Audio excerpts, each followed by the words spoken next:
Amin'ny volana febroary avy zao voahiditra ao anatin'ny karamany mpiasam-panjakana ny 700 na mpanantenainy ny filoham-pirenena nandritra ny kabary tamin'ny lanonana fampiarabana noho ny tontaona izay nitanterahana farany teo. Io moa no fampafantarana no teneniny ry zareo avy eo anivon'ny ministeran'ny tetibola sy ny vola araka izao hitateran-dravaka Andriamanalina sy Mamra Samuely azy izao.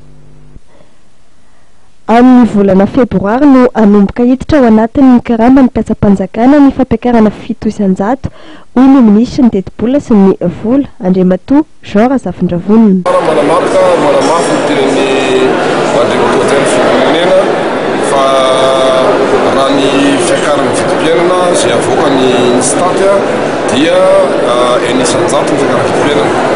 Fiakarana karamatoa 700 zany hoe matsondro mihoatra ny fiakarana vidim-piainana ny firenena ny fitazona ny fahefan'ny vidiny mpiasam-panjakana.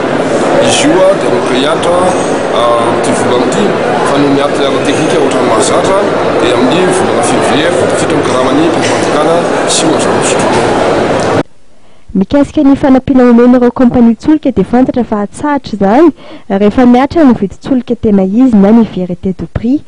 Ny fanampiana amin'ny fanjakana ho azy ireo moa dia miseho amin'ny endriny roa dia ny fanalefahana ny hetra sy ny fanomezana fanampiana mivantana.